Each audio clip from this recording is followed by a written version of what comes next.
Seattle was drenched in rain that night, the kind that blurred streetlights into watercolor streaks across car windows and turned every reflection into a story. In a small apartment on the east side, Lena Moore sat cross-legged on the floor, surrounded by boxes, a chipped lamp, and silence. The air smelled faintly of paint and something like freedom. She had just moved in after leaving the man who had promised her forever, but delivered betrayal instead. Now there was only the hum of the refrigerator and the ticking of the rain. She picked up her phone, fingers trembling with exhaustion, and typed to her best friend who lived 2 states away, "Finally home. It's small, but mine." She hit send and exhaled. For a brief moment, that sentence felt like a prayer. Then her screen flashed and her stomach sank. She had sent it to the wrong number. "Of course," she whispered, laughing without humor. She tossed the phone aside and tried to ignore the sting in her chest. It was just a mistake, one more in a long list of them. But across the city, a man she had never met looked down at the same message glowing on his phone. Adrian Cole, 36. CEO of Hailstone Systems, sat alone in a penthouse of glass and silence.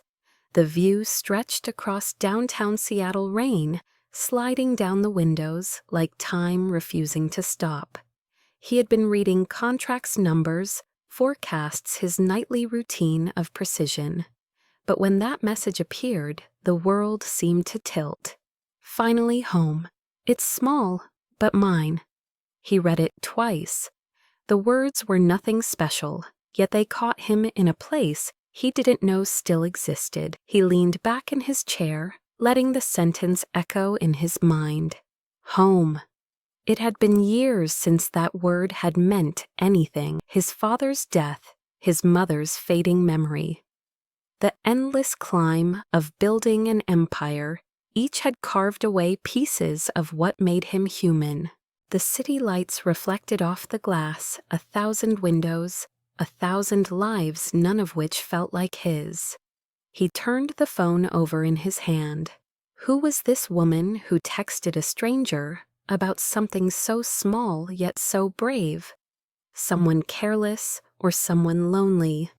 He started typing, then stopped. Wrong number, too formal. Congratulations, too strange. He erased the draft and stared out at the skyline. The rain drummed against the window, steady, hypnotic, alive. He thought of his old piano in the corner, untouched for years. He thought of nights when coming home meant hearing laughter instead of silence. And for reasons he couldn't name, he saved the number. Not as unknown, he typed unknown home.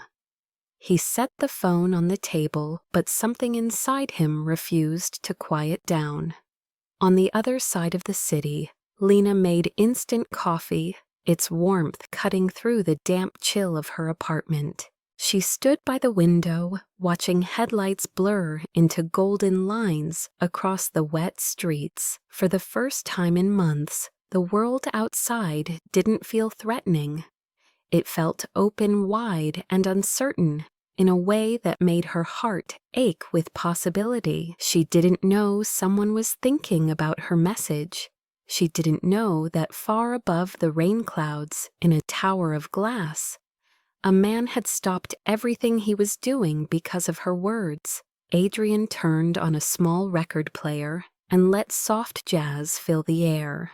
He poured a glass of water, took one sip, and sat by the piano. His fingers hovered over the keys, hesitant like they had forgotten the language of touch. Then slowly he played a few notes. The sound was uneven but alive, threading through the air like the whisper of something lost. The melody built itself out of memory, his mother humming while cooking, the sound of rain on childhood windows, the feeling of someone waiting for him to come home. He smiled without meaning to. It was a small, almost invisible smile, but it belonged to the man he used to be. The song ended, leaving only rain. Adrian walked back to the window. His reflection merged with the city beyond two blurred shapes of the same loneliness. He picked up the phone again. The message was still there, glowing faintly. Finally home. It's small, but mine. He whispered to the empty room. At least someone out there made it. He placed the phone beside the piano, turned off the light, and let the rain be the last sound he heard. Across the city, Lena fell asleep on the couch, her phone face down, her heartbeat steady. She dreamed of a stranger who lived somewhere high above the clouds, watching the same rain, hearing the same song, and without either of them knowing a single mistake, had quietly changed the course of both their lives. Morning arrived with the kind of soft light Seattle rarely offered, thin and silver and uncertain. Lena Moore woke to the faint smell of coffee drifting from the cafe below her apartment and the muffled sound of people rushing through puddles. Her new life was beginning not with fanfare, but with the ordinary rhythm she had always craved. She pulled on a sweater 2 sizes too big, tied her hair into a loose knot, and walked down the block to Harbor Brew, the small coffee shop where she had just started working. The bell over the door chimed as she entered, releasing the warmth of espresso and cinnamon into the damp air. The manager, a kind middle-aged woman named Gloria, smiled at her. "You're early again. You'll make the rest of us look bad." Lena smiled back. "I just like the quiet before it gets busy." It was true. She liked the way the cafe felt at dawn, the way the windows fogged up, and the sound of the coffee grinder filled the silence like a heartbeat. It was her kind of peace, 1 cup at a time, 1 customer at a time. She had been an interior design student, once full of ideas and ambition, until the people she trusted most had taken her final project, presented it as their own, and left her standing in humiliation. After that, she dropped out, packed what she could, and left her old life behind. Now Harbor Brew was enough. She found beauty in small things, the swirl of milk in dark coffee, the chatter of regulars, the way the sun hit the counter around 10 every morning. She kept a small sketchbook in her apron pocket and sometimes drew new layouts for the shop during slow hours, even though no one would ever see them. One day a new customer came in. He was tall with dark hair that looked like he had run his hands through it 1 too many times, and eyes that carried a kind of distance she recognized. He ordered an Americano, no sugar, and sat in the corner near the window. He did not look up much. He just stared at his laptop, occasionally pausing, as if the world outside the glass distracted him. Lena noticed him only because he came every day after that, always at the same time, always alone. There was something precise about the way he moved, deliberate but weary, like someone who lived in a world made of deadlines. She did not know that this was Adrian Cole, the man who had received her accidental text. He had recognized her name from her name tag the first day he walked in, and something in him had tightened. He did not come here for coffee. He came because of her. Yet he could not tell her, not yet. He watched her move behind the counter, efficient and graceful, greeting each customer with the same gentle warmth. He saw how she always poured a little extra cream for the older man who came in every Tuesday, how she cleaned tables while humming under her breath, how she smiled at strangers without expecting anything in return. There was a steadiness in her that he envied. In her small world, everything seemed real. He started coming earlier sometimes before the morning rush. She noticed but said nothing. "Americano, no sugar," she would ask. Always he would reply. The first time their eyes met for longer than a second, something unspoken passed between them, familiarity without reason. She thought he looked tired, the kind of tired that money couldn't fix. He thought she looked brave, the kind of brave that came from surviving disappointment. They spoke in small doses, never enough to cross the line between polite and personal. She told him once that she liked rain because it made people honest. He told her that he liked silence because it made him remember. After he left, she would find herself thinking about his words long after the bell above the door stopped ringing. At night, Lena returned to her small apartment, made tea, and wrote in her journal. She wrote about the customers, about the city, and about the man in the corner who seemed both lost and found. She did not know why she felt drawn to him, only that when he was in the cafe, the day felt steadier. Sometimes she wondered if he had someone waiting for him at home. She assumed he did. Men who looked like him usually belonged to another world. What she did not know was that Adrian Cole's penthouse was as silent as a museum, that the only sound waiting for him there was the echo of the piano he no longer played. Each evening he looked out over the same skyline and saw the same emptiness she had once described in her message. He had everything that should have made him happy, yet it all felt like glass clear cold, breakable. The more he watched Lena, the more he began to remember the version of himself that once believed in things like warmth and connection. He wanted to tell her the truth, that he knew her words before he knew her face, but he was afraid that speaking it would destroy the fragile peace she seemed to have built. And so he stayed silent a day after day, letting their conversations remain simple. One morning, rain hit the cafe windows harder than usual, and the light outside turned steel gray. Lena served his coffee with her usual quiet smile. "You look like you didn't sleep," she said softly. Adrian hesitated, then nodded. "I forgot how." She laughed lightly. "You should try boring routines. They help. Like coffee at the same place every morning." "Exactly." He smiled, then a small, real smile that made her chest tighten unexpectedly. After he left, Gloria teased her. "That man's looking at you like you're the first sunrise he's seen in years." Lena brushed it off, but her cheeks flushed. She knew it was impossible, ridiculous even, but part of her heart began to hope for something she couldn't name.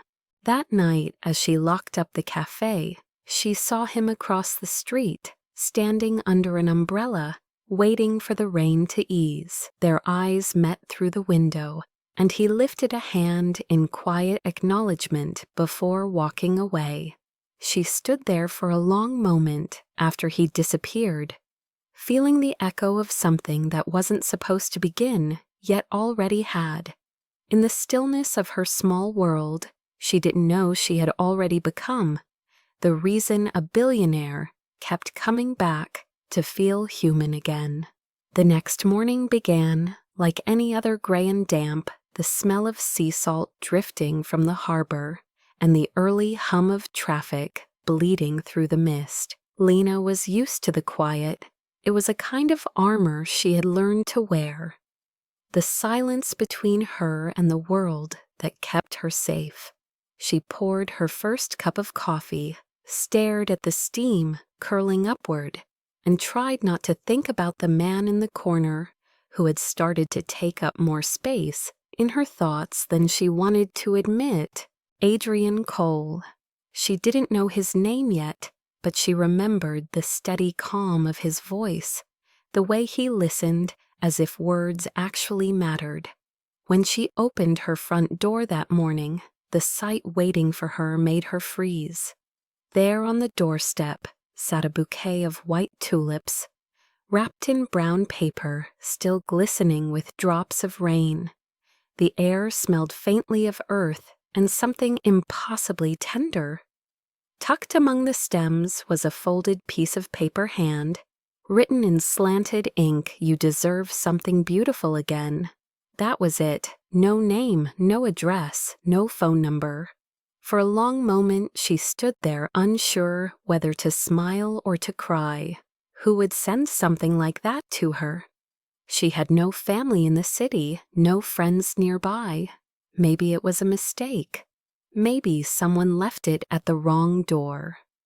But the handwriting looked deliberate, and the message felt like someone had looked straight into her chest and written down what she could never say aloud.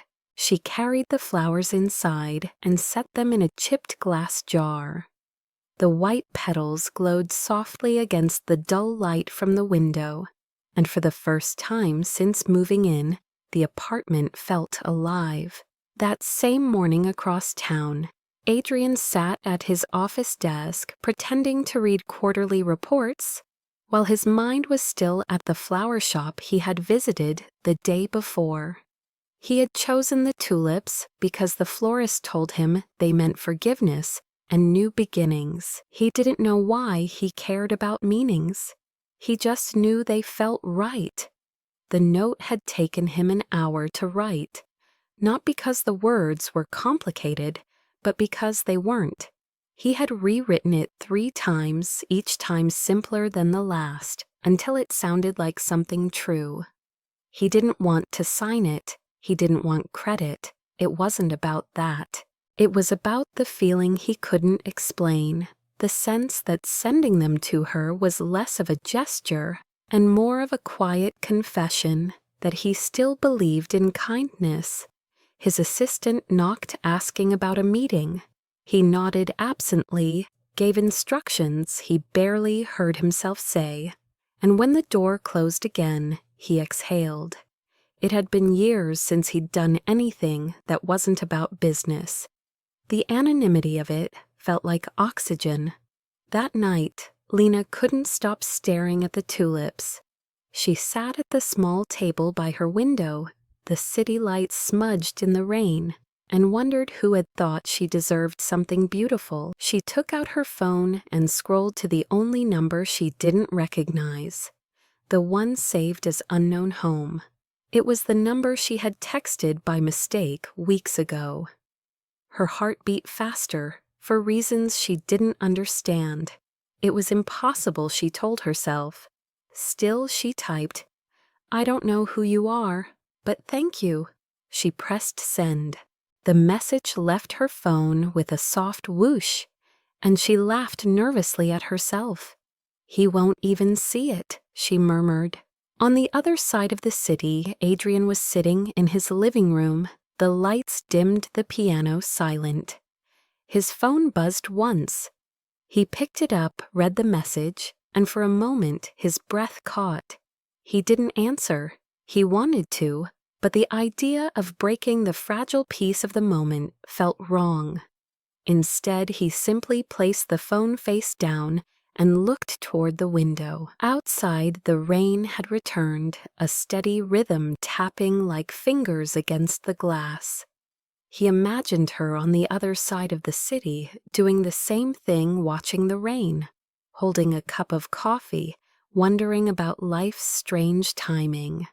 He turned the phone over, again reread her message, and whispered, "You're welcome, though no one could hear." For the rest of the week, he kept his routine unchanged. Every morning, same time, same coffee, same corner seat at Harbor Brew. But now when she looked at him, he felt something in his chest move. She didn't know. He never told her.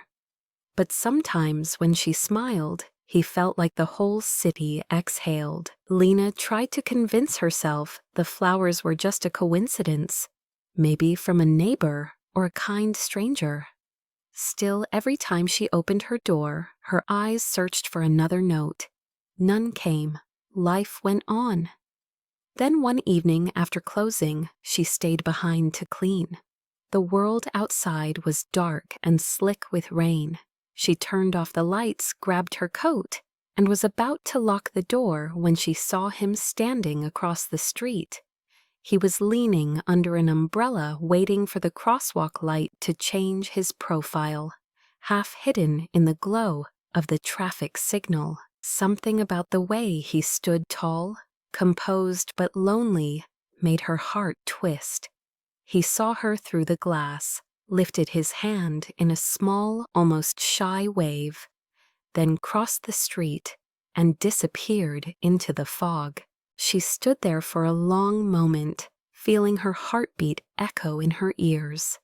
That night she dreamed of him. In the dream it was raining harder than ever. She was standing by her apartment door, and a man was there holding an umbrella, his face obscured by shadow. He said nothing. He just reached out, placed a bouquet of white tulips in her hands, and whispered, "You deserve something beautiful again." She woke before dawn, tears on her cheeks, the dream still warm in her chest. She sat up, looked at the flowers on the table, still alive, still pure, and smiled through the ache. Somewhere out there, someone had reminded her that beauty still existed even in broken places. Across the city, Adrian sat at his piano, unable to sleep. He played the melody he had written that first night she texted him by mistake.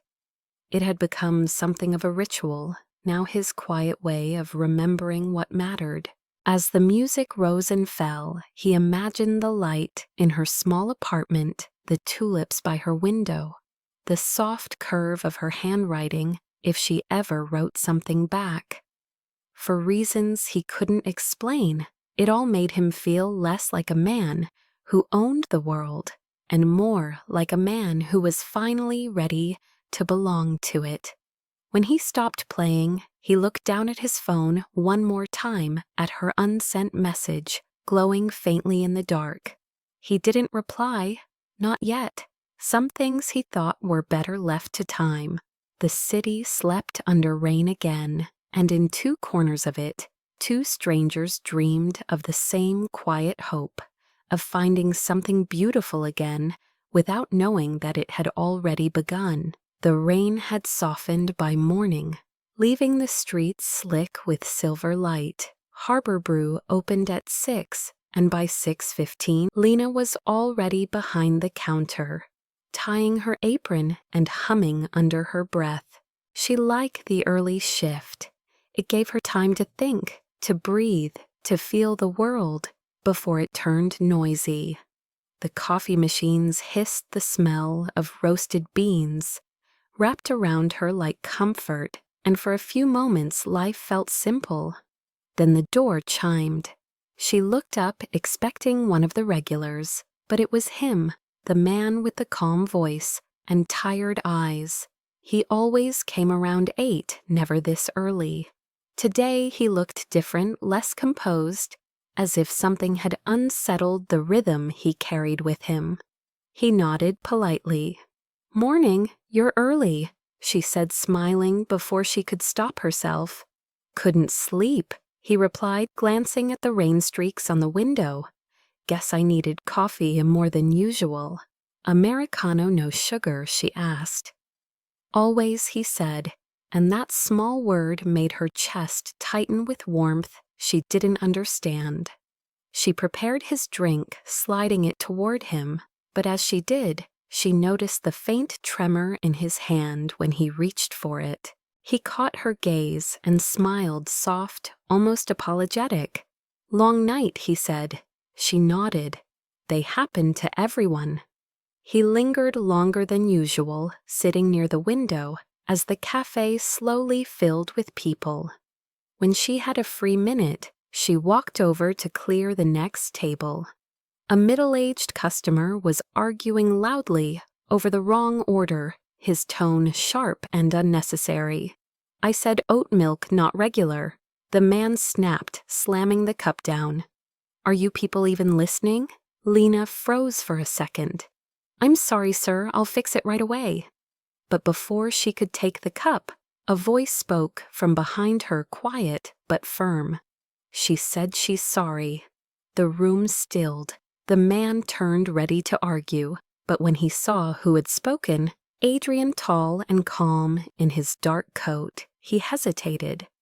There was something in the stranger's composure that made confrontation impossible. Sometimes people forget Adrian continued, his voice low, and even how heavy the world already is. Maybe let's not add to it. The customer muttered something under his breath, grabbed his coffee, and left. Lena stood there stunned. Adrian looked at her, half smiling. "Sorry if I overstepped." "No," she said softly, "you didn't." For the rest of the day, she couldn't stop thinking about his words. There was no arrogance in them, no attempt to impress, just kindness. The rare kind that came from someone who understood how cruelty sounded. When he left, he didn't say goodbye, just gave her that same small nod, the one that said more than words ever could. He returned the next day, and the next. Soon his seat by the window became his. She started placing his coffee there before he arrived. A quiet ritual between them that neither spoke of. Their conversations were brief at first, about the weather, about music, about how the smell of coffee reminded him of home. He never said where home was. One afternoon, while wiping tables, she noticed him sketching something in a notebook. Lines shaped spaces. It looked architectural. "You draw?" she asked, curious. He glanced up, eyes surprised, almost defensive. "Not really, just ideas. Design ideas," she teased. He smiled faintly. "Something like that. I used to design interiors," she said, immediately regretting it. He closed the notebook slowly. "Used to." She hesitated, then shrugged. Long story. It didn't end well. He didn't press. Instead, he asked, "What would your dream cafe look like?" The question caught her off guard. She laughed quietly. "This, but brighter. More plants. A skylight, maybe. Somewhere people can sit and forget what time it is." "You should build it," he said simply. She shook her head. "Dreams like that don't pay rent." He looked at her, then really looked, and for a heartbeat, it felt like the air changed. "Maybe not," he said, "but sometimes rent isn't the only thing that matters." She busied herself with wiping tables again, her cheeks warm. Later, she wondered why that one line had stayed in her mind long after he left. What she couldn't know was that her words had cut through him in ways she'd never imagine. The concept she'd described, Plant Skylight Comfort, was the exact design his company had approved 2 years ago under someone else's name. It had been her project, he realized with a shock. The design stolen by one of his executives. It was a quiet scandal, buried in a pile of NDAs and settlements one he had tried to forget. Now it sat across from him, smiling unaware. That night he didn't sleep. He sat at his desk looking through old project files until he found the name Lena Moore. The realization left him breathless. He closed the laptop and pressed his palms to his eyes. Fate had a cruel sense of irony. The woman he had unknowingly hurt was the same woman who had texted him by mistake, the same woman who had brought warmth back into his cold existence. The next morning when he walked into Harbor Brew, she was laughing with Gloria over a broken coffee machine, her hair tied up messily, her eyes crinkled at the edges.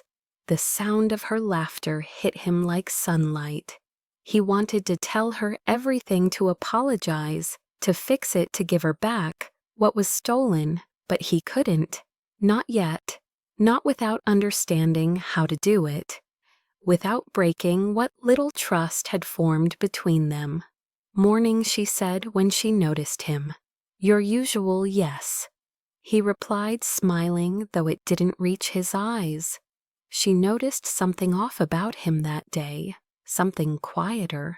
When he reached for his coffee, their hands brushed, and for a second the world stilled. There was something about him that didn't fit the ordinary. The way he carried himself, the way people instinctively made space for him, it wasn't arrogance, it was gravity. Yet when he looked at her, she didn't see a man used to control. She saw someone tired of pretending he had it. After work, she sat on the back steps of the cafe, watching the rain return. She thought about him, his calm voice, the sadness behind his smile, the way he had defended her without hesitation. She didn't know his story, but she wanted to. Across the street, unnoticed Adrian stood under the awning of a bookstore, watching her silhouette against the light. He thought about what she had said about building a place where time didn't matter. He decided that if there was anything left of the man he used to be, he would find a way to give that dream back to her. As the rain thickened, she lifted her face to the sky, letting it soak her hair. And from the other side of the street, Adrian whispered to no one, "I'm sorry," though she couldn't hear. The distance between them was still wide, but for the first time he knew exactly why he had been meant to find her. The week began, like all the others, gray light, spilling across Seattle, and rain, making the city shimmer like glass. But something in Lena's routine had shifted. She noticed it the way people notice a change in music, the same melody, different tone. Adrian hadn't come by for 3 days. She told herself it didn't matter that customers came and went, but every time the door chimed and it wasn't him, a small weight settled deeper in her chest. By Thursday morning, she was wiping the same countertop for the 3rd time when Gloria said, "You can stop polishing that, sweetheart. You're going to see your reflection soon." Lena smiled, faintly embarrassed. "I just like things clean." But the truth was she missed him. The man who sat in the corner with eyes that saw too much and said too little. She missed the way he listened, as if her thoughts were worth something. That afternoon, while closing up, she received an email from a company she didn't recognize, Cole and Partners Development. The subject line read, "Design Collaboration Proposal." She opened it hesitantly. The message was polite, professional, and too generous to be real. They wanted to meet her to discuss a potential acquisition of one of her old design concepts, the one she'd sketched during college. "We believe your earlier interior design project shows strong potential for community redevelopment spaces," it said. She reread the name at the bottom, A. Cole. Her stomach tightened. Cole. It couldn't be him, could it? The rational part of her said it was a coincidence, but the other part, the one that remembered the soft tremor in his hand and the sadness in his eyes, whispered otherwise. She almost ignored it, but curiosity hope maybe won. The next morning she dressed carefully, something she rarely did anymore. Simple black dress hair, pinned loosely, old leather shoes she hadn't worn since university presentation. She arrived at the sleek downtown building 20 minutes early. The receptionist offered a polite smile and escorted her to the 15th floor. The elevator opened into a world of glass, steel, and silence. She followed the assistant down a hallway lined with abstract paintings until they stopped in front of double doors. "Mr. Cole will be right with you," the assistant said. The name hit her like a drop of ice down her spine. She nodded, walked in, and froze. Adrian was standing by the window, back to her hands in his pockets, the city reflected around him. He turned when he heard the door. For a heartbeat, neither of them spoke. The distance between them felt like an ocean. "You!" Her voice cracked. What is this? His eyes softened, guilt flickering there like a shadow. Lena, I wanted to tell you. I just didn't know how. Tell me what she asked, even though she already knew. That you're not just a man who drinks coffee and talks about rain. That you're the CEO of one of the companies that ruined my life.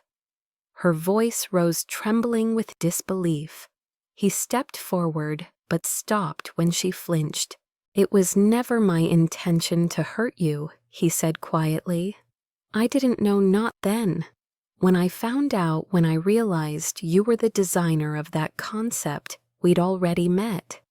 I didn't want you to think everything between us was built on that lie. But it was, she whispered. Every conversation, every smile, you were hiding behind this. I wasn't hiding, he said, voice breaking. For the first time, I was trying to understand how to make it right. Her laugh was sharp, bitter. Make it right. You can't undo what happened. You can't buy forgiveness with coffee and kind words. He took another step forward. I'm not trying to buy it. I'm trying to earn it. Earn it, she said, tears welling. You think showing up in a coffee shop makes you a different man. You think being lonely excuses you. No, he said simply. Loneliness excuses nothing. It only reminds you what matters. The silence that followed was thick, trembling. She turned away, unable to look at him. On his desk, she saw the file with her name printed neatly on the cover. Inside were copies of her old design sketches, the cafe concept she had once believed could change her life. The very same design she'd seen months later under another designer's name on an online architecture blog sponsored by Hailstone Systems. You had this all along, she said, voice hollow. You knew it was mine. He swallowed hard. I did. And I kept it because I wanted to find you, to give you credit, to make sure the world knew who the real designer was. You mean you wanted to fix your conscience? She snapped. Do you even hear yourself? You're the reason I left everything. I stopped believing in what I loved because of people like you. Lena, please, he said softly, his voice barely above the rain that began tapping against the windows. Don't turn this into us versus them. I was wrong, but I'm not the same man who signed those papers. She shook her head, grabbing her bag. You don't get to say that. You built an empire out of people like me. She turned to leave, but his next words stopped her cold. You were the only part of it that was ever right. She froze, shoulders trembling, then forced herself to walk out before her tears could fall. The elevator doors closed between them with a dull metallic sigh. By the time she stepped out onto the street, her phone was already buzzing. Notifications exploded, one after another. Her name was trending on social media. A photo taken without her consent was circulating online. It showed her standing next to Adrian at the cafe a week earlier. The headline read, Billionaire's secret girlfriend meet the barista. Behind the CEO's obsession. Comments flooded in beneath the post. Some called her lucky. Others called her worse. She didn't have to guess how the story had leaked. Someone in his company must have found out. Within hours, the cafe received angry calls, then threats, then customers stopped coming altogether. Gloria hugged her tightly before handing her final paycheck. It's not your fault, honey. People love a scandal more than the truth. Lena walked home under heavy rain, her reflection distorted in every puddle. Her phone kept buzzing, but she didn't look. By the time she reached her apartment, she had made up her mind. She sent one last text to the only number she wanted to hate but couldn't. You found me, but you destroyed everything I was trying to rebuild. Then she turned the phone off and placed it face down on the table beside the tulips that had long since wilted. Across the city, Adrian stared at the message motionless. His chest felt hollow, his empire suddenly meaningless. He had spent his whole life building walls, and now the one person who had made him want to tear them down had every reason to never look back. Outside, lightning split the sky, and for the first time in years, Adrian Cole, man of logic, control, and wealth, felt utterly powerless. The world he had built to protect himself was now the very thing keeping him from the only person who made it worth living. The rain in Seattle did not stop that week, as if the sky itself refused to forgive what had been broken. Lena's world unraveled quietly. At first, the whispers at the grocery store, the messages from unknown numbers, the sudden silence of friends who didn't know what to believe. By the third day, it was no longer quiet. News outlets had picked up the story, each headline more sensational than the last. Barista or Billionaire's secret Cinderella, or scam photos of her walking to work were plastered online. Strangers speculated about her clothes, her smile, her worth. Every time she tried to step outside, she felt eyes follow her. Gloria tried to protect her, but the cafe owner eventually had to close early when reporters began waiting across the street. On Friday, Gloria hugged her and whispered, "I'm sorry, sweetheart. This isn't fair to you or to the shop." Lena nodded, too numb to speak. She packed her apron into a paper bag and walked out without looking back. The world that had once been her small safe space had turned into glass, transparent, fragile, and ready to shatter at the smallest touch. She walked home under an umbrella that did nothing to keep her dry. That night she sat at her kitchen table, her phone lighting up again and again, with notifications she refused to read. There was only one name she wanted to see, and when it finally appeared, she stared at it for a long time before opening the message. "Please, let me explain." It was from Adrian. Her hands trembled. She typed and deleted, then finally wrote, "You found me, but you ruined everything." She hit send and threw the phone onto the couch. A minute later, it rang. She didn't answer. It rang again.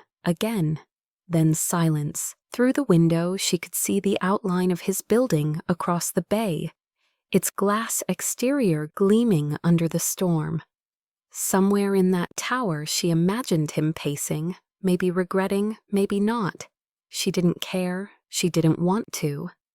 But when the knock came at her door, she froze. The clock read midnight. She hesitated, her heartbeat thudding in her throat. "Lena," his voice came through the door, quiet but certain. "Please just let me say one thing." She closed her eyes, pressing her forehead against the cool wood. "You shouldn't be here," she whispered. "You've done enough." On the other side, Adrian stood drenched from the rain, his hair plastered to his forehead, his coat dripping onto the concrete. He had left everything behind that night, his phone, his meetings, his assistant's warnings. He had come here with nothing but the truth and the unbearable weight of guilt. "You were right," he said, voice low and rough. "I didn't deserve to find you, but I will make it right even if you never forgive me." She didn't open the door.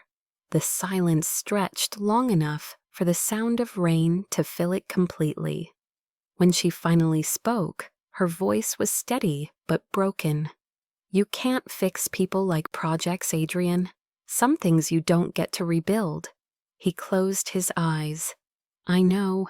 Then he turned and left the echo of his footsteps fading down the hall. Inside, Lena slid down the door until she sat on the floor, tears she didn't want spilling freely. Outside, the storm swallowed him whole. The next morning, his face was on the news again. this time not for scandal, but for absence. Billionaire CEO steps down amid controversy, the anchors said. Adrian Cole had resigned from Hailstone Systems, transferring all assets to an independent trust and disappearing from public view. Reporters speculated, investors panicked, the board scrambled, but he said nothing. He simply vanished. Weeks passed. The world moved on as it always did, forgetting the woman at the center of its noise. Lena tried to find work, but every interview ended the same way. The polite smile, the recognition in the recruiter's eyes, the quiet rejection. Her savings dwindled.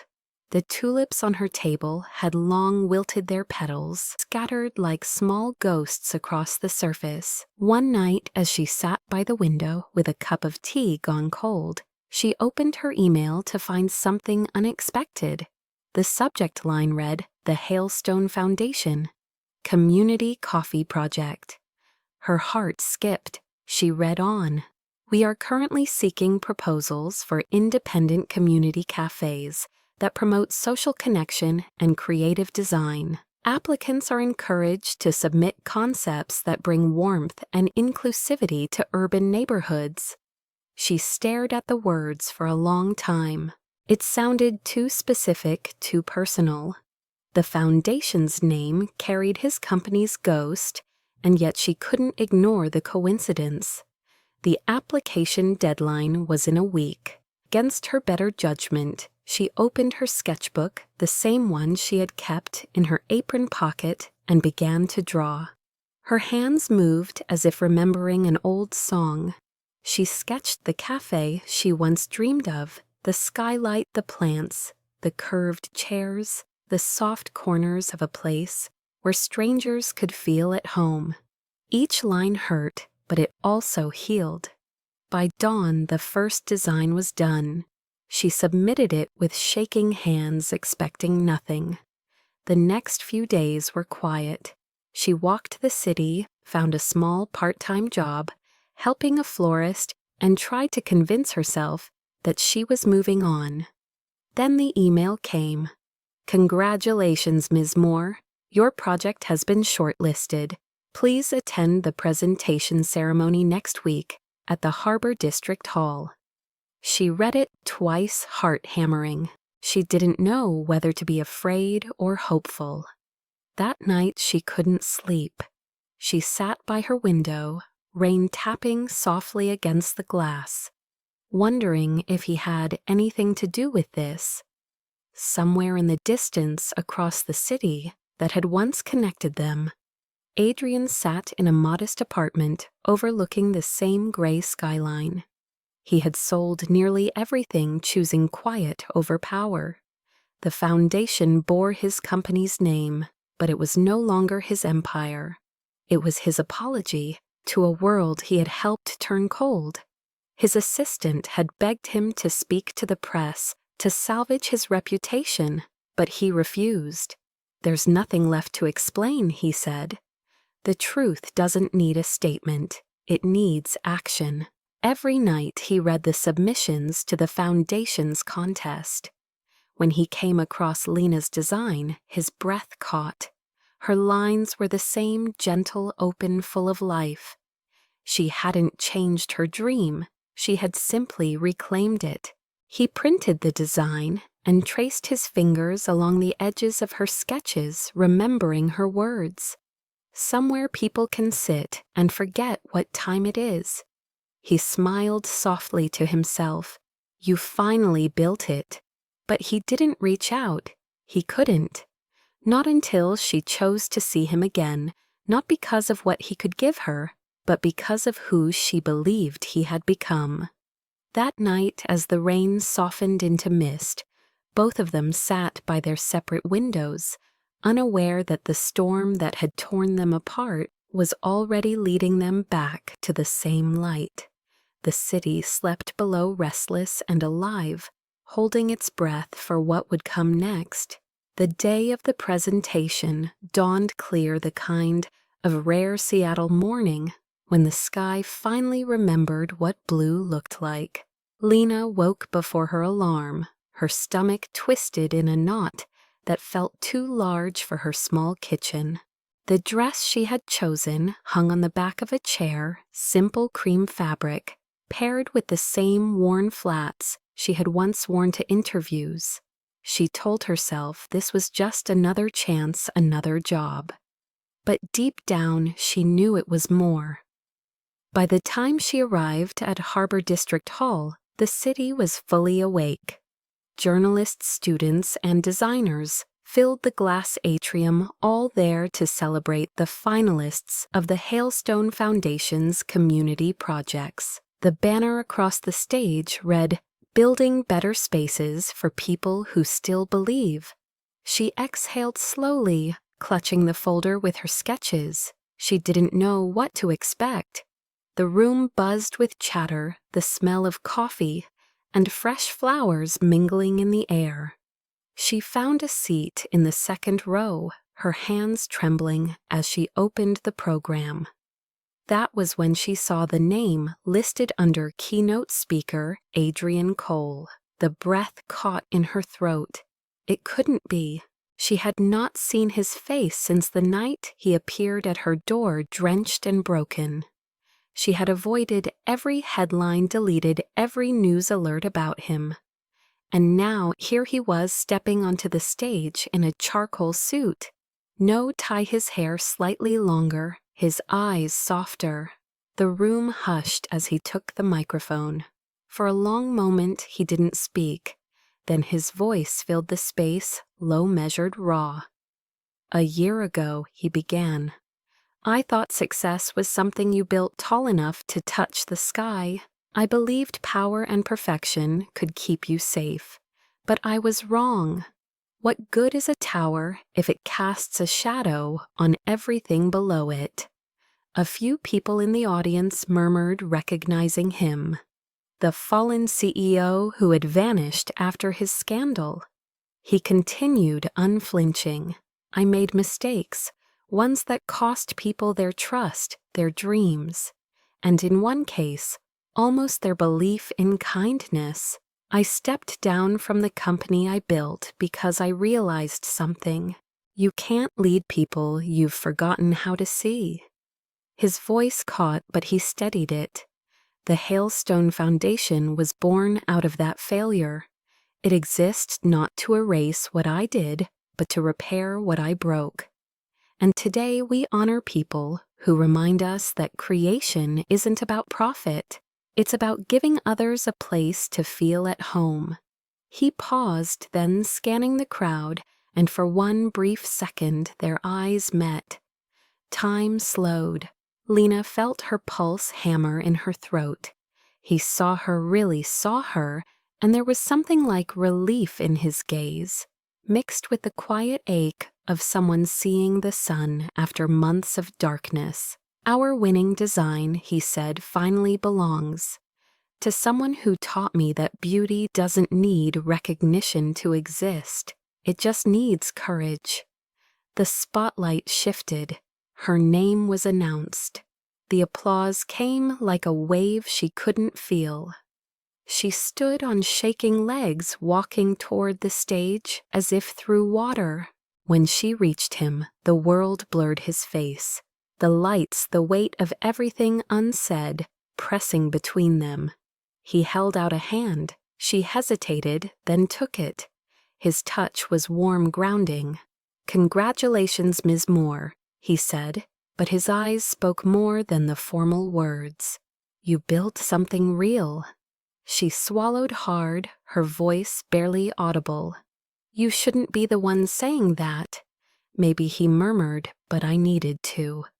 The audience clapped again as a photographer captured the moment, her standing beside him, the man who had once been the reason for her ruin, now applauding her redemption. After the ceremony, reporters surrounded the stage, but Adrian raised a hand. "Before we close," he said, his voice carrying through the hall, "I want to tell you why this project matters. The woman who designed it once trusted my company with her dream. It was stolen from her. And when I finally met her again, I didn't recognize what I'd taken, because I no longer recognized the man I'd become. She taught me that forgiveness isn't owed, it's earned. And sometimes the only way to earn it is by rebuilding the world you helped break. The room went utterly silent. Cameras flashed, but no one spoke. He turned toward her, the microphone still in his hand. Lena, I can't undo the past, but I can choose who I become because of it. This foundation, this project, it's yours. The credit, the future, the choice. I'm not here to claim anything. I'm here to thank you for reminding me what home means. His voice trembled slightly at the last word, and for a heartbeat, she couldn't breathe. It wasn't a confession of love in the romantic sense, not yet. It was something deeper, a truth given without expectation. The crowd erupted in applause. Lena stood, frozen tears gathering in her eyes. When it finally ended, he stepped back, letting her take the spotlight, refusing to make it about him. She spoke briefly, her voice unsteady but strong. We build spaces to bring people together, but sometimes the hardest walls to tear down are the ones inside ourselves. I hope this project reminds people that even small dreams matter. The applause swelled again. Afterward, the hall emptied slowly. She lingered near the back, watching him speak to organizers. His posture humble, his smile tentative. When he finally turned toward her, she didn't move. He approached, stopping a few feet away, unsure if he was allowed closer. You didn't have to do all this, she said quietly. I know, he replied, but I needed to show you that I could be better. And what if I don't forgive you, then I'll still keep trying. Not for me, for the person I became because of you. She looked at him for a long moment, searching his face for lies and finding none. The years of arrogance were gone, replaced by something fragile and real. She wanted to stay angry, but the truth was she couldn't. Because while he had hurt her once, he had also changed in a way she never thought men like him could. You gave me back my work, she said finally, but that's not what I needed most. What did you need? He asked softly. She met his eyes. To know you meant it. His breath caught, but he didn't answer. He didn't need to. In that silence, everything he had done spoke louder than words. As the staff began dimming the lights, he glanced toward the door. Will you let me walk you out? She hesitated, then nodded. Outside, the sun was sinking behind the skyline, the water reflecting streaks of gold and gray. They walked side by side in silence until they reached the steps overlooking the bay. You know, he said, after a while, when I started this foundation, people said it was a publicity stunt. She smiled faintly. Is it? Maybe at first, he admitted, but then it became something real. Like most good things do by accident. She laughed softly. You and your accidents. Sometimes they lead to the right places, he said, meeting her eyes. The air between them shifted warmer now, no longer heavy with regret, but alive with something unspoken. She looked at him, at the man who had fallen from power to find his humanity, and for the first time, she didn't see a billionaire or a mistake. She saw someone trying. She saw home. The city lights flickered to life around them, and for a brief, fleeting second, she let herself believe that redemption, once impossible, had finally taken shape. The evening air carried the soft chill of spring. As they walked along the harbor, the sound of waves brushing against the docks, blending with the distant hum of city traffic. For the first time in a long time, Lena didn't feel like running from her past. The applause from the ceremony still echoed faintly in her mind, but the only sound that mattered was the quiet rhythm of their footsteps side by side.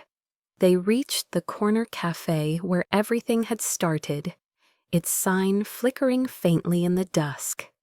The windows were dark. It had been closed for months. She stopped in front of it, her reflection merging with his in the glass. "Feels smaller," she murmured. "Places always do when you stop carrying the weight of what happened there," Adrian said. He stood close enough that she could feel the warmth radiating from him even through the cool air. "I kept thinking," she said, "about that night you came to my door. I could hear you through the wood. You said you didn't deserve to find me. I thought it was just another line." "It wasn't," he said quietly. "I didn't deserve it then. Maybe I still don't." "Then why are you here?" she asked, not accusingly, but softly, like someone truly wanting to understand. He looked out over the street, the glow of streetlights catching the edges of his face. "Because every time I tried to move on, every time I tried to be better without you knowing, I realized all of it still led back to that message. The wrong number. The accident that wasn't an accident at all." She laughed gently, shaking her head. "You still believe in fate?" "No," he said, turning to meet her gaze. "I believe in choices. The message was chance. What I did after that was choice." The honesty in his voice disarmed her. For months she had built walls of logic to keep him out, but his words slipped through the cracks. They stood there for a while, neither speaking. The rain began again, soft and hesitant, tapping against the awning above them. He looked up at the old sign, the one that had always flickered on rainy nights. "Do you ever think about opening another cafe?" he asked. "Sometimes," she admitted. "But I'm afraid it won't feel the same. That I'll start chasing something that already ended." "Maybe," he said, "it doesn't have to be the same. Maybe it can just be yours this time." She smiled faintly. "You talk like you already have a plan." "Not a plan," he said. "A promise." She tilted her head. "What kind of promise?" "The kind where you get to keep the light on and I just make sure the roof doesn't leak." She laughed, then the first real laugh he had heard from her, and since before everything fell apart. It was small but full of life. When the laughter faded, she looked at him and said, "You don't have to fix anything for me." "I'm not trying to fix it," he replied softly. "I just want to build something honest, with you, not for you." The words hung between them, fragile and true. A gust of wind blew a strand of hair across her face. Without thinking, he reached up and tucked it behind her ear. The touch was light, almost reverent. Her breath caught, and for the first time since that rainy night months ago, she didn't pull away. Instead, she whispered, "You texted me by mistake." He smiled, a quiet sadness in his eyes. "But maybe that was the only message I was meant to receive." She met his gaze steadily. "You found me by mistake. I stayed by choice," he said, his voice low and sure. The street light above them flickered, casting a golden glow over the pavement. She looked down, blinking back tears she hadn't realized were coming. "You broke my heart," she whispered. "I know," he said. "And you put it back together," she continued, her voice trembling. "But it doesn't fit the same." "Maybe it's not supposed to," he said. "Maybe that's how you know it's stronger." He took a slow breath, then stepped closer, close enough that she could feel the steady rhythm of his heartbeat. "Lena," he said, almost a whisper, "I don't know what you see when you look at me now. I know what I used to be, and I know it wasn't enough. But I want to spend whatever time I have left trying to be the man who doesn't need redemption anymore." She swallowed hard, her throat tight. "And what do you see when you look at me?" He smiled softly. Home, he said simply. The word landed between them like a heartbeat. Without another word, she reached up and kissed him. It wasn't perfect or polished or cinematic. It was real, trembling and slow and full of everything they hadn't said. The rain fell harder, drumming against the pavement, but neither of them moved. The city blurred around them, neon reflections rippling across puddles, as if the world itself had softened. When they finally pulled apart, she rested her forehead against his chest, eyes closed. "I don't know where we go from here," she whispered. "We start small," he said. "We build something new. Together, only if you want that." She looked up, eyes shining. "I do." He exhaled relief and awe flooding through him. He brushed a thumb across her cheek, wiping away the raindrop or tear that lingered there. For the first time in months, neither of them felt lost. They walked along the street until they reached her apartment building. The door that had once separated them now stood between a past they had survived and a future they were willing to try for. She turned the key, then looked back at him. "Would you like to come in?" she asked quietly. He hesitated, remembering the night she had told him not to. The memory flickered in both their eyes. She smiled faintly. "It's different now." His answer was just as quiet. "Only if you're sure." "I am." She opened the door. The hallway light cast a soft glow across their faces. As he stepped inside, the air seemed lighter, as if the city itself had been holding its breath for this moment. She closed the door behind them, not as a barrier, but as a beginning. Outside, the rain washed over the streets, carrying away the last remnants of the storm that had once destroyed them. Inside, silence settled, but it wasn't empty anymore. It was the kind of silence that came when something long awaited finally found its place. And somewhere in that stillness, two people who had met by mistake finally arrived at the right door. 1 year later, the city looked the same, but felt completely different. The rain still came and went without warning. The harbor still shimmered with morning fog, and the people still hurried along sidewalks with coffee cups in hand.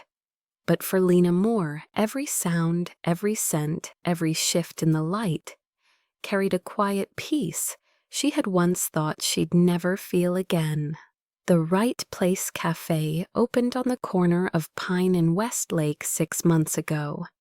It was small but bright, filled with plants that trailed from shelves and sunlight that spilled through a skylight exactly the way she had imagined when she first drew it years ago. The smell of roasted beans and fresh pastries lingered in the air, and the hum of conversation felt like music. On the back wall hung a framed sketch of the original design, the one that had been stolen, then reclaimed. And below it, a small brass plaque read, "Built for anyone who ever needed to start over." Lena stood behind the counter, her hair pulled into a loose ponytail, wiping down cups as morning customers trickled in. She looked different now, softer, calmer, the kind of woman who no longer flinched at her own reflection. Outside, the first snowflakes of winter drifted down, melting the moment they touched the warm glass windows. The bell above the door chimed, and Adrian stepped inside, brushing the snow from his coat. He wasn't the man the world once knew as the ruthless CEO of Hailstone Systems. He moved slower, now spoke gentler, laughed easier. He still wore the same kind of sharp suit, but his eyes, once full of calculation, had learned how to rest. "You're late," she teased, setting a mug in front of him. "I had to fight 3 reporters and a parking ticket to get here," he said, grinning. "Liar," she said, and poured his coffee anyway. He watched her move behind the counter, still amazed at how effortlessly She fit into this new world they'd built. "Do you ever miss it?" he asked after a moment. "The noise, the city, chaos, the pace." She thought for a second, then smiled. "Sometimes. But I don't miss who I was in it." He nodded. "Neither do I." She leaned against the counter, eyes soft.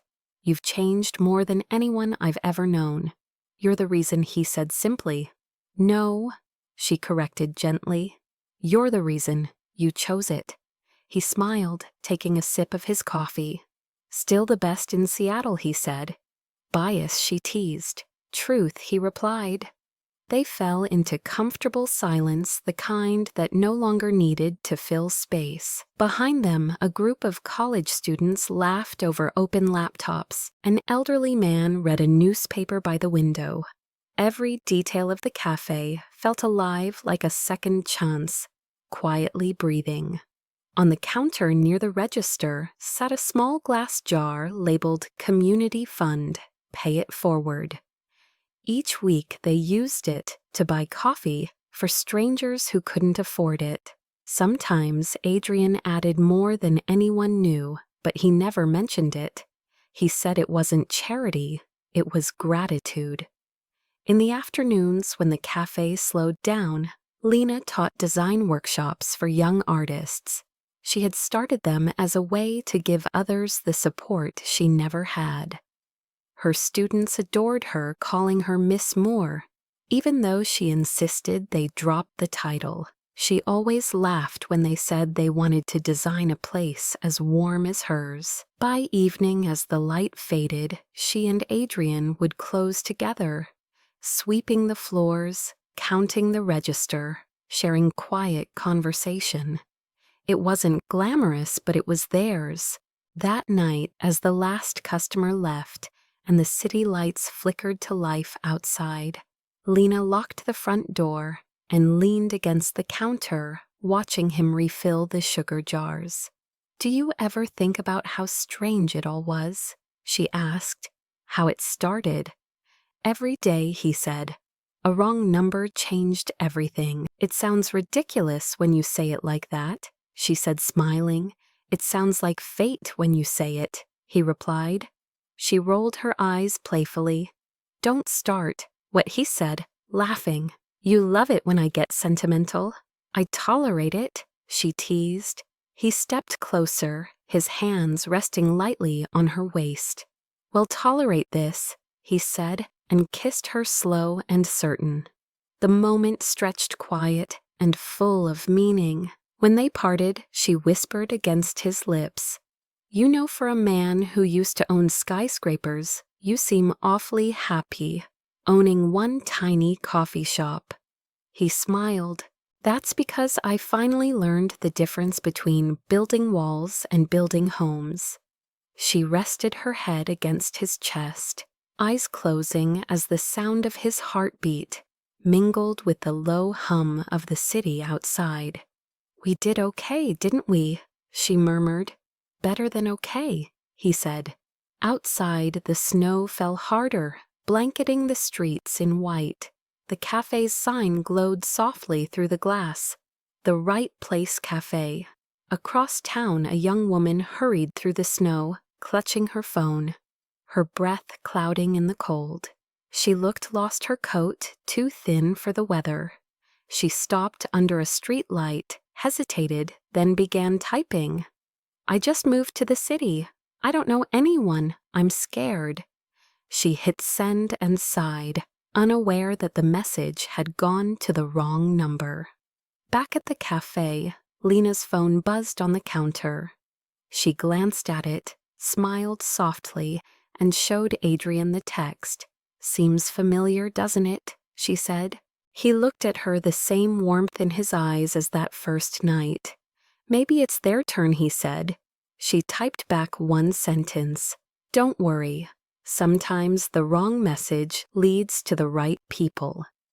And as the snow kept falling, wrapping the city in quiet silver, the story that had once begun by accident found its perfect symmetry. Morning sunlight poured gently through the skylight of the Right Place Cafe, painting the tables in gold. Outside Seattle was waking up street vendors, setting up stalls, a busker tuning his guitar, seagulls circling over the harbor. Inside, the smell of fresh coffee drifted through the air as Adrian stood behind the counter, pouring 2 cappuccinos with the ease of someone who had finally learned how to slow down. Lena sat by the window, reading the morning paper, her legs tucked under the chair, her hair catching the light. On the front page was a headline she hadn't expected to see again: From Scandal to Redemption, the love story that changed a city. She smiled as she read the opening line. A year ago, a barista and a billionaire met by accident and built something that reminded people that kindness, not money, is what saves us. She looked up as Adrian approached with the coffees. "We made the news again," she said, amused. "Good or bad?" "Good," she said, folding the paper. "For once." He set the cups down and sat beside her. "You think people will believe it?" "They don't have to," she said softly. "We lived it." He leaned back, watching her trace the rim of her cup, and for a long moment neither spoke. Outside, a light drizzle began to fall, soft and harmless, the kind of rain that didn't demand shelter. She reached for his hand, their fingers intertwining, with an ease that came only after forgiveness had done its quiet work. "You know," he said, "I still keep the message you sent that night." The wrong one, she teased. The right one he corrected gently. "Because it found me when I was lost." She smiled, eyes glistening. "And you found me when I was scared." "Maybe that's what love is," he said, gazing at her. "Not perfect timing, just 2 people brave enough to answer anyway." The door chimed, a rush of cold air slipping inside as new customers entered: students, an older couple, a young mother with a toddler in her arms. The cafe filled with laughter and chatter, with the sound of cups clinking and the low hum of life continuing. Lena stood, tied her apron, and glanced at Adrian, ready for another day. "Always," he said. She smiled, leaned down to kiss him on the forehead, then returned to the counter. From the doorway, sunlight spilled across the floorboards, and for a fleeting second, Adrian thought of that first night of rain on glass, of loneliness, of a message not meant for him, and how it had led to this warmth, forgiveness, home. He looked around the cafe, at the people sitting together, at the sketch on the wall, at the love he had almost missed. Then he whispered, mostly to himself, "Sometimes the wrong turn is the only way home." Outside, the clouds broke apart, letting the light fall freely across the city. The camera, if there had been one, would have pulled back slowly, capturing the quiet beauty of 2 people who had rewritten their own story, not through grand gestures, but through small, steadfast love. And if Emma's voice had narrated the final frame, it would have said she sent her address to the wrong number. He lost his title, but found his home. And maybe love isn't luck at all. Maybe it's courage showing up when you have every reason not to. The screen would fade softly to the cafe sign glowing in the rain, the Right Place Cafe. Then one final question written across the quiet: have you ever made a mistake that turned out to be the best thing that ever happened to you? Tell us your story in the comments, and don't forget to subscribe, because sometimes the wrong message leads you exactly where you belong. Maybe it all begins with something small: a wrong number, a text you were never supposed to send, a glance that lasted a second too long. Maybe love doesn't arrive with thunder or destiny. Maybe it slips quietly through the cracks of an ordinary day and waits for you to notice. Night, somewhere in a city that never stops raining, someone is sitting alone by a window, just like Lena once did, holding their phone, wondering if it's too late to begin again. Maybe that someone is you, Maybe you've sent messages into the dark, hoping someone would understand. And maybe, just maybe, the universe has already written a reply. It just hasn't reached you yet. What if love isn't about perfection, but about recognition? The moment you see someone's broken edges and decide they're beautiful anyway. The moment you stop running and let yourself be found. Adrian didn't need another empire. He needed a reason to believe that the world could still surprise him.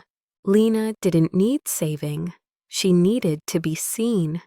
And when their worlds collided, it wasn't a miracle, it was a choice. Two people choosing to stay when it would have been easier to leave. That's what makes love cinematic.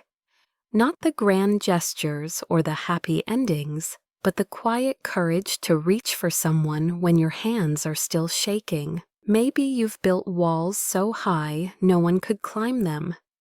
Maybe you've been waiting for someone who won't ask you to tear them down, but will stand at the door and whisper, "It's safe now."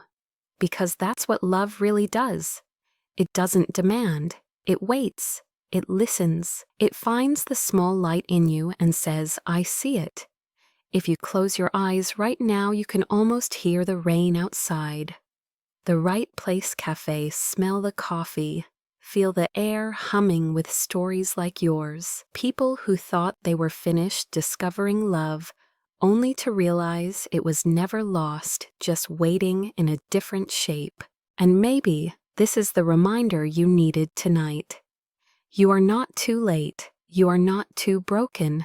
There is still someone out there who will understand your silence, touch your hand gently across a table and say, "I'm here." That's the kind of love that lingers, the one that doesn't rescue you, but rebuilds you word by word, look by look, until you remember what it feels like to belong. So if this story reached you, if your heart stirred a little, at the sound of their names, don't let the feeling pass. Tell me in the comments, have you ever been found by mistake and stayed on purpose? Or have you ever been the one who showed up when someone else didn't expect it? Your story matters, and if no one has told you lately, you deserve something beautiful again. So stay a while. Let the music fade softly. Let the credits roll over the glow of city lights and the whisper of rain, because sometimes the right love doesn't knock. It just walks in quietly, carrying flowers for no reason at all. And when it does promise me this, don't look away. Let it find you. And if it already has, hold it like the world might end and the only thing left worth saving is this moment right now.